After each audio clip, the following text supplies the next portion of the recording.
Keberadaan manusia di masa lampau telah dibuktikan dengan aneka teori evolusi. Di dalamnya didukung penemuan sejumlah peninggalan sejarah serta jejak kehidupan manusia purba. Indonesia termasuk penyumbang fosil manusia purba yang ditemukan di sejumlah daerah. Penelitian untuk merekam jejak masa lalu tak pernah berhenti. Pada awal Januari lalu, tim arkeolog internasional menemukan gambar cadas atau lukisan gua tertua dunia yang terdapat di Leang Tedonge, Sulawesi Selatan. Lukisan bergambar babi berkutil itu diperkirakan berusia 45.500 tahun atau sekira bertepatan dengan zaman es menyungkup bumi. We've dated it to 45,500 years ago, and we think that this is the oldest depiction of the animal world anywhere on the planet. You can see here the head of the pig, the tail and the legs, and you can see these two images of human hands next to it. We think this is the earliest known artwork produced by humans, and it's a truly amazing discovery. Kita menduga nih gambar ini nggak mungkin lebih muda dari 6.000 tahun, kira-kira gitu ya. Nggak mungkin lebih muda dari 8.000 tahun. Ada perbandingannya dengan biologi, paleoklimat, dan lain-lain. Tapi karena itu perbandingan relatif, tidak bisa ajak lah gitu secara ilmiah ya.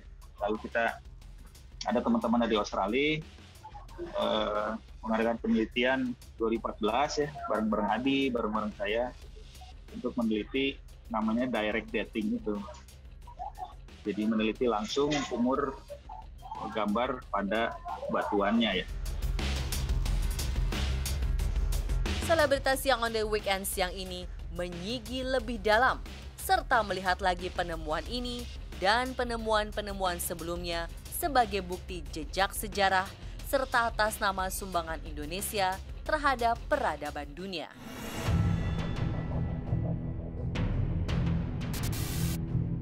Temuan gua lusikan ini telah mencengangkan dan memancing dunia arkeologi untuk menganalisa lebih dalam. Kesimpulan pertama, meski berusia sangat tua, tidak serta-merta menjadi dasar bahwa peradaban manusia prasejarah di Sulawesi lebih maju dari daerah lain di Indonesia atau luar negeri. Dikabarkan bahwa motif lukisan babi kutil yang merupakan endemik Sulawesi itu dengan tanda kecerdasan budaya manusia pada tahun 45.000 tahun di masa yang lalu. Gambar cadas tertua itu pun menunjukkan bahwa secara kognisi, pola pikir manusia prasejarah tidak sesederhana yang diperkirakan manusia modern saat ini. Konteks manusia itu menggambar apa yang dia lihat, bisa menggambar apa yang dia bayangkan, bisa menggambar apa yang dia rasakan. Yang kalau babi itu dia menggambar apa yang dia lihat, tapi babi-babi itu adalah babi-babi yang dia lihat sehari-hari, kemudian dianggap penting lalu digambarkan. Oleh karena itu penelitian setelah dating ini adalah mencari siapa penggambarnya. Dia harus pemburu perang. Nah, ini belum ketemu. Dan juga membuat takjub karena lukisan ini memiliki warna atau digambar dengan pigmen berwarna ocer merah tua. Ukuran gambarnya pun sesuai dengan babi sungguhan. Yang menarik dari gambar itu adalah adegan. Mereka menggambar adegan. Artinya manusia dulu selain punya kemampuan meniru apa yang dia lihat, juga mereka punya kemampuan untuk bercerita. Bahkan mungkin berceritanya tanpa teks, pasti ya, karena prasejarah ya. Jadi ini kemampuan yang advance sebenarnya. Itu nggak banyak bergeser sejak sejak Nabi Adam ya, sejak manusia pertama sampai 40.000 tahun. Sampai manusia prasejarah dengan manusia modern, sebenarnya cara kerja otaknya tidak banyak berbeda, keterampilannya tidak banyak berbeda, kepercayaannya tidak banyak berbeda. Yang berbeda adalah teknologisnya saja. Tapi kemampuan dia menggambar, kemampuan dia bersosialisasi, kemampuan dia melakukan identitas itu sama ya. Tak hanya gambar babi kutil, di gua juga terpacak bekas telapak tangan.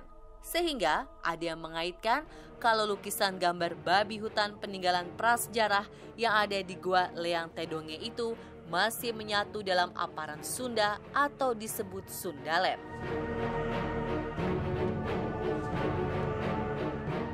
Indonesia yang kita lihat di peta sekarang itu kira-kira baru kita lihat, baru ada sekitar 3.000 tahun yang lalu.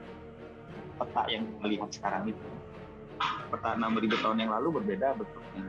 Nah, tapi kalau kita bicara 40.000 tahun, 50.000 tahun, nah itu peta yang kita lihat akan terlihat bahwa Kalimantan, Jawa, Sumatera itu masih bersatu dengan Asia, Papua masih bersatu dengan Australia yang disebut Sahul. Nah, lalu di tengah-tengahnya ada yang disebut Wallacea. Wallacea itu Sulawesi, Maluku ya, pulau-pulau Nusa Tenggara Timur itu sudah sejak 20 juta tahun pulau.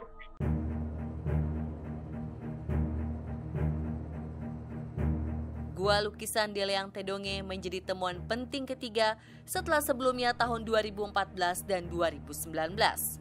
Desember 2014, para arkeolog menemukan lukisan gua berusia 39.900 tahun di tempat yang sama dan diperkirakan berumur 44.000 tahun.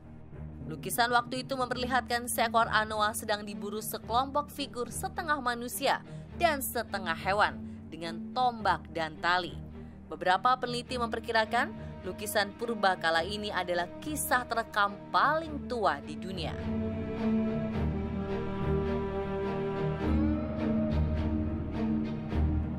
Sebelum gempar penemuan gua lukisan ini, di sekujur tanah Nusantara juga sudah banyak ditemukan berbagai macam fosil manusia purba.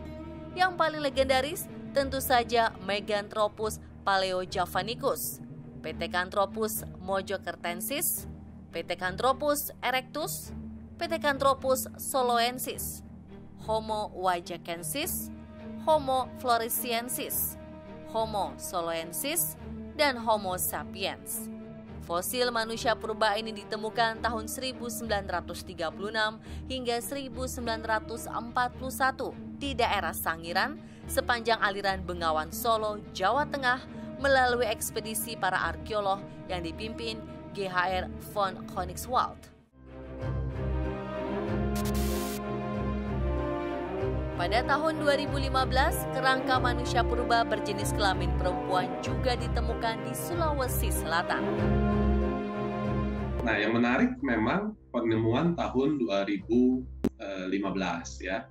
Waktu itu sudah ditemukan kerangka manusia. Kerangka manusia ketika ditemukan itu dia posisinya ya, menurut kawan-kawan yang meneliti di sana, itu ada batu ya, batu sebanyak 5 yang menumpuk di atas kerangka itu gitu ya. Jadi kerangka itu seperti mendapat perlakuan setelah kematian ya. Bahasa gampangnya zaman sekarang itu ada proses penguburan. Kerangka ditemukan di situs Leang Paninge atau Gua Batu Kapur Paninge, Maros, Sulawesi Selatan itu baru berusia 17-18 tahun saat meninggal. Dari DNA yang telah dipelajari bahwa tim ahli menemukan bahwa kerangka ini hidup sekitar 7.200 sampai 7.300 tahun yang lalu.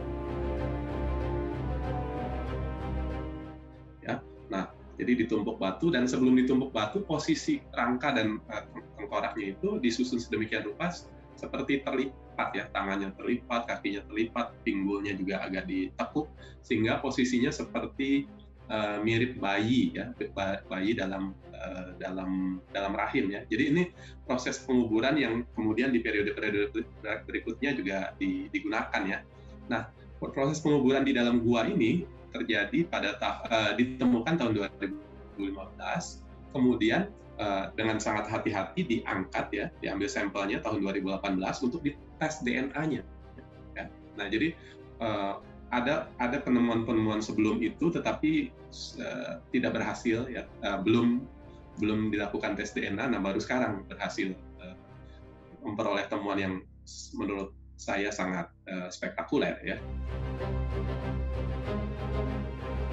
Uniknya ia memiliki garis keturunan manusia yang berbeda dan tak pernah ditemukan di belahan dunia lain. kerangka manusia purba ini bukan dari jenis Neanderthal dan Homo sapiens, melainkan dari spesies Denisovan. Dari situ ada yang menyatakan spesies ini gitu ya, atau subspesies ini menyebar ya. Ini kan posisinya di Asia Utara ya, di Siberia, ada yang ke Asia Timur, lalu ada yang terus sampai ya, bukti-bukti DNA-nya sampai ke masyarakat Papua. Ketika sampai di Australia dan Papua, terus sebelumnya ada di Asia Utara, dia lewat mana nih? Gitu ya. Dia lewat mana? Nah, ketika penelitian terhadap fosil di Sulawesi Selatan ini menunjukkan ada fosil Denisovan, memang ada, gitu ya. Ada, sehingga sekarang sudah mulai kelihatan rute penyebarannya. Jadi memang ditemukan ya, menurut para peneliti ada DNA-nya Denisovan. Kerangka yang terlihat masih utuh itu oleh ilmuwan diberi nama Bursek, merujuk kepada putra-putri Bugis yang baru lahir. Nama tersebut dimaksudkan untuk memberi penghargaan besar dari para arkeolog untuk fosil perempuan purba ini. Kalau kita bicara manusia yang lampau sekali, ya, kita sebut saja manusia purba, itu memang ada beberapa kondisi khusus di mana walaupun tua sekali gitu ya, tetapi bisa awet ya. Salah satunya adalah dia di lokasi yang dingin ya, lokasi yang dingin. Bisa juga kondisi yang di Sulawesi ini gitu ya. Dia ada di dalam gua ya, sehingga walaupun Indonesia secara umum adalah tropis yang ketika hujan ya, terus kemudian panas, maka segala sesuatu yang sifatnya tulang ya, itu cepat hancur. Tetapi karena dia ada di dalam gua, dia terlindung dari panas ya, terlindung dari hujan ya, dan suhunya relatif stabil. Itu pertama. Lalu yang kedua, dia dalam posisi dikubur sebenarnya. Jadi dia cukup terlindungi dari proses-proses yang terjadi di kemudian hari ya. Jadi kurang lebih itu yang membuat fosil ini cukup awet dan cukup lengkap ketika ditemukan. DNA yang diekstraksi dari tengkorak ini menunjukkan bahwa fosil perempuan tersebut memiliki nenek moyang yang sama dengan orang Papua Nugini dan aborigin Australia, juga dengan spesies manusia purba yang telah punah, Denisovan. Para peneliti menduga bahwa semasa hidupnya Bursek merupakan bagian dari orang Toal, yang keberadaannya diketahui dari sedikit bukti arkeologis, seperti alat-alat batu berlekuk yang khas, dan yang diperkirakan tinggal di Sulawesi pada waktu yang sama.